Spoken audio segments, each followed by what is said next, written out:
Previously on Bollocks. On to our backers, TopOdds. www.topodds.com and on Twitter, TopOdds Compare. Nice and simple. Brandon is our expert at TopOdds. They're our backers. He's going to take us through what to bet on this weekend. Brandon, I'm an Arsenal fan, you know that. It's been a very hard week. Next week, Man United in action in the Champions League.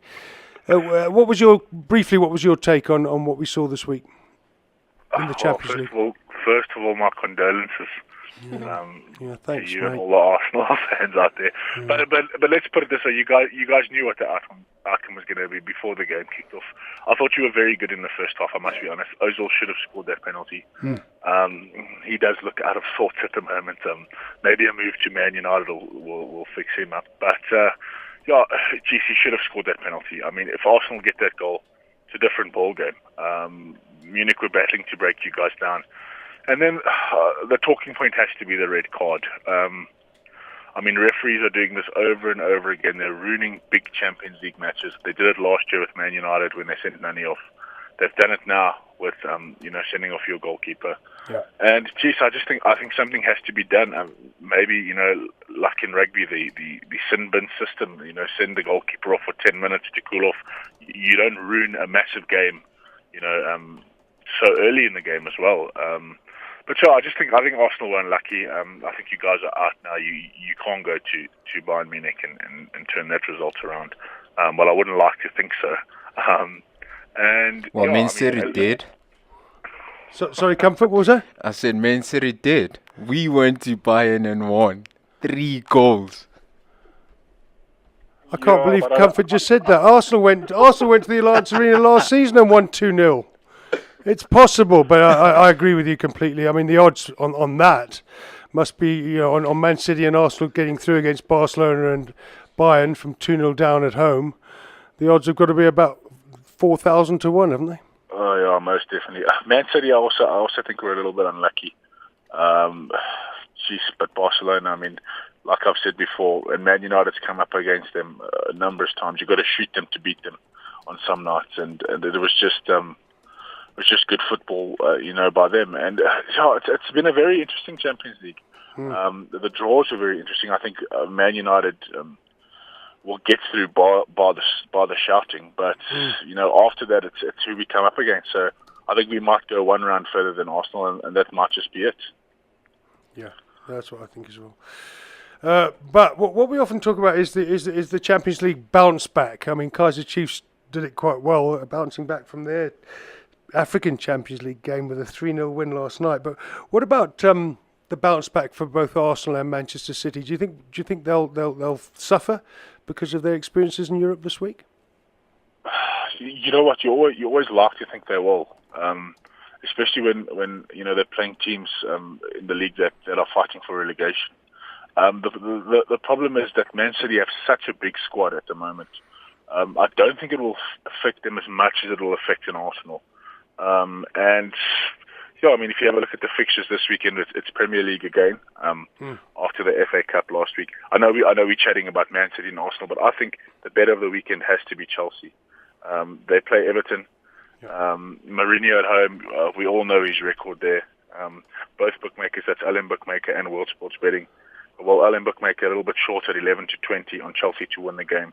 World Sports Betting 6-10 on Chelsea to win the game. And I just, for me, Everton have hit this little bit of a dip, and they've got to have a lull in their season, and this just might be the start of it. And I think Chelsea will win.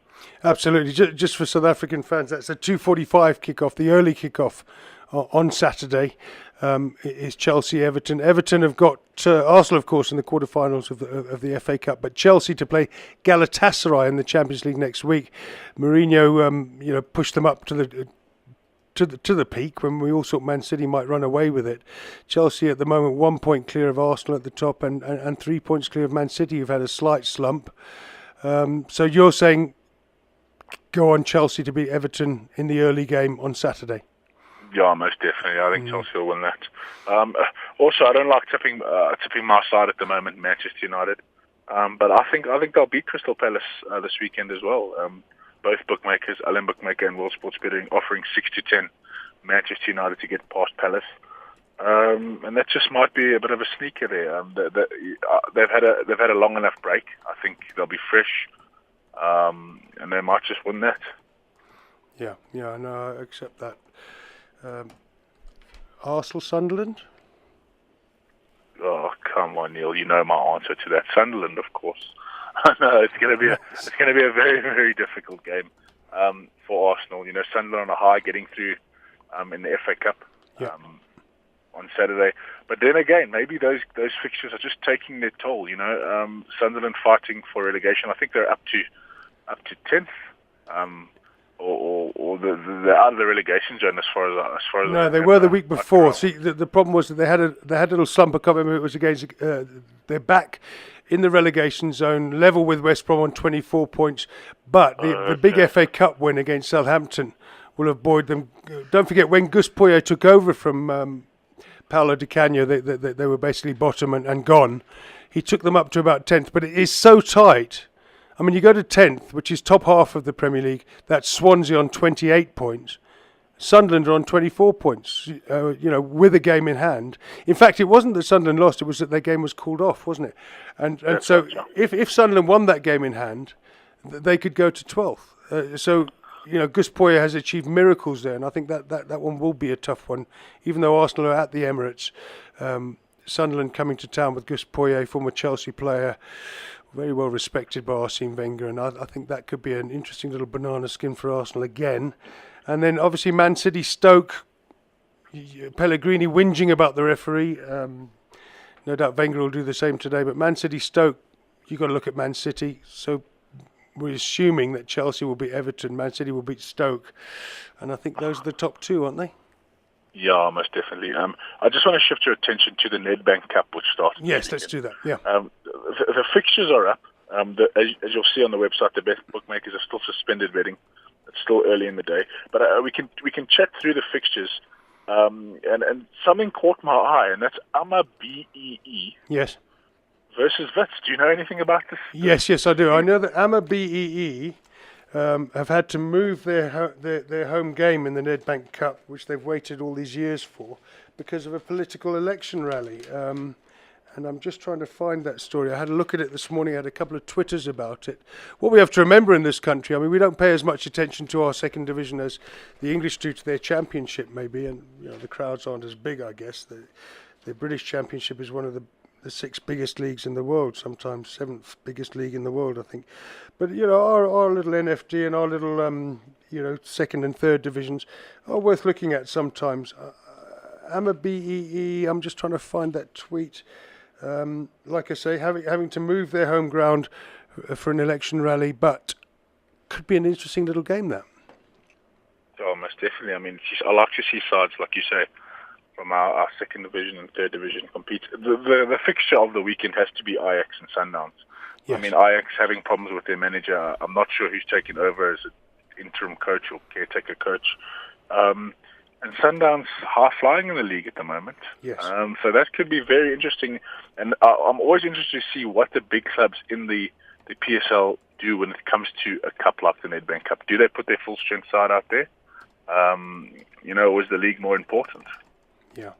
I think in this country, especially when you've got a squad the size of Sundowns, 642 players, you've got to look at a situation where Pizzo's going to put out his best team. He knows he's got his work cut out catching Chiefs in the league, and Sundowns have to be a good bet for the Nedbank Cup. Well, in the slump that Ajax are in, you have to fancy them to get through that fixture at least. Yeah. And after that, I mean, it depends who they draw, obviously. But I think all the big sides will get through. I don't see AMA BEE going and beating a bit. Although, was it last year where we had a run? We had a run of a side. I'm not sure the name of them. I can't remember. No, it was Maluti Fet. Real minnows, and went to I win. seem to remember they beat Orlando Pirates. Don't you remember? No.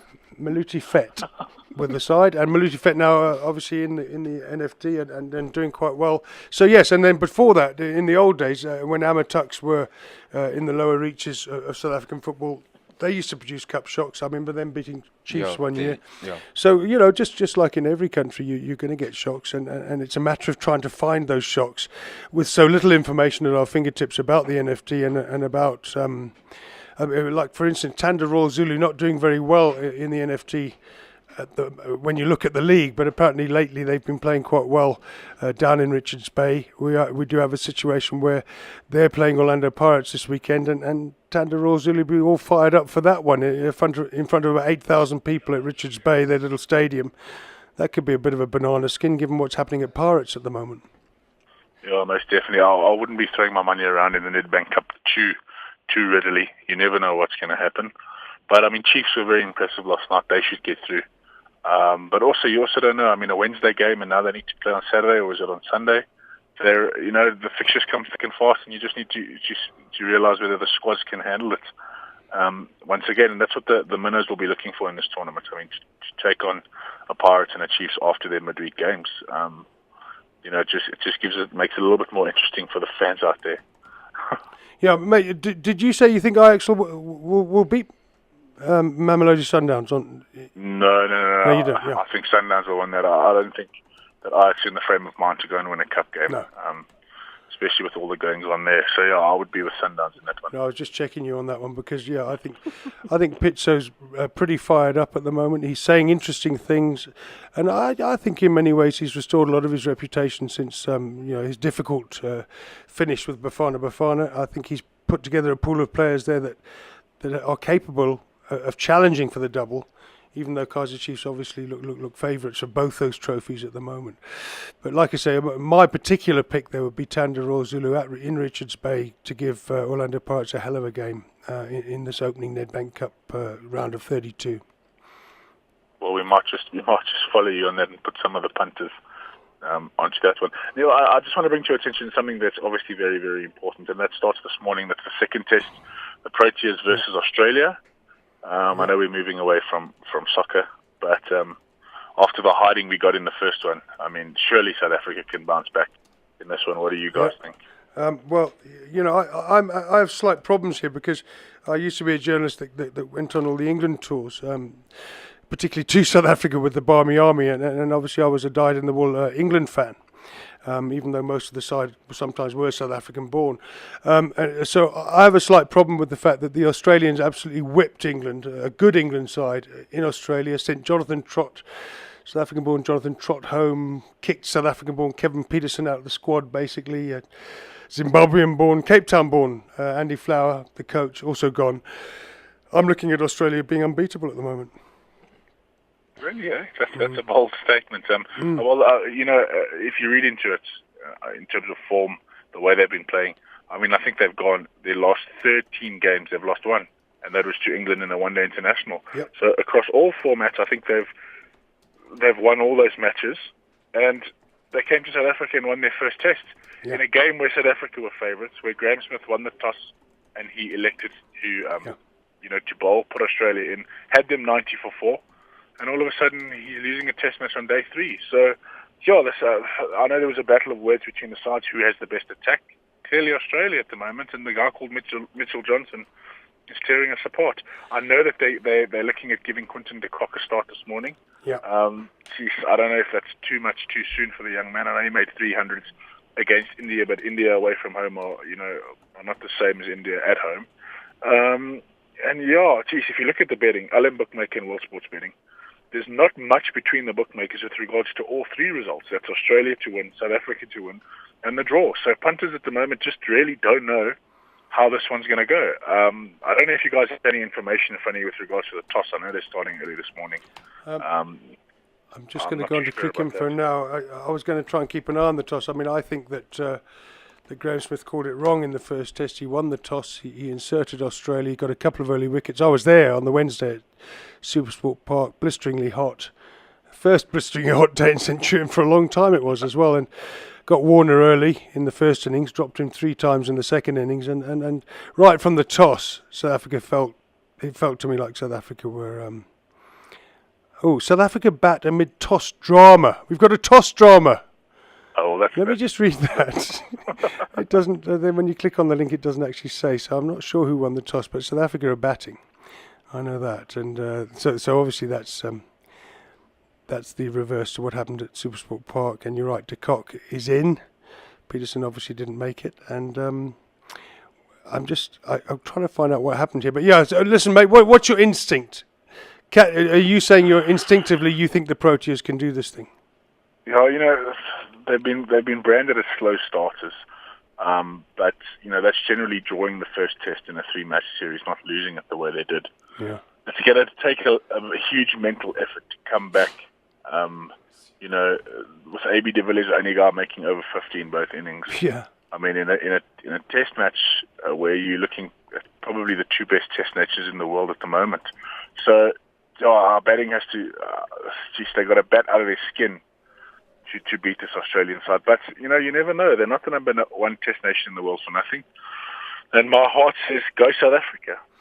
Yeah, all our hearts do say that, I guess. Darren Scott, the Bulls radio station owner, and I were just out in the garage trying the nicotine, and Darren was just saying, what kind of pitch do you prefer for Mitch Johnson? What I love about it is that Mitchell Johnson is actually 2 years older than Dale Steyn. We all kind of consider Dale Steyn to have been around forever, and that this Mitchell Johnson is some upstart Australian. But of course, Mitchell's been around for a long time, and it's only in the last couple of months we've seen him really fire up. First against England over there, and then, we always knew he was a good bowler, but he's really doing extraordinary things. And those 12 wickets at Supersport Park, just not expected, making Graham Smith look like he couldn't face short pitch bowling when obviously he's faced great short pitch bowling in his time. And AB, the only guy that really took it to him and really punished him on the short ball. What kind of pitch do you prepare in Port Elizabeth? Well, it looks like a green one, Darren was saying. Well, geez, I don't know at the moment. You don't let Mitchell Johnson bowl to you on concrete. But, at the end of the day, what suits Australian bowlers should suit South African bowlers. I mean, the conditions are very similar in both countries, and you wouldn't expect the wicket not to be fast and pacey and bouncy. I just think that the tactic that South Africa have employed against other countries, that short ball delivery, Australia used very well against them. And, it was an absolute annihilation. But hopefully, like you say, we're batting. Let's bat for 2 days and put the Aussies under pressure. Absolutely, mate. Brandon, as always, some interesting bets in the Nedbank Cup. Interesting times in the English League. And very, very interesting in Port Elizabeth today. I'm trying to find what's really happening. I know South Africa are batting. Let's just have a quick look at what's going on there. But thanks, Brandon. Speak to you again next week. We'll know then how South Africa did in that second test. Visual Radio. Radio like you've never seen it before. Balls.co.za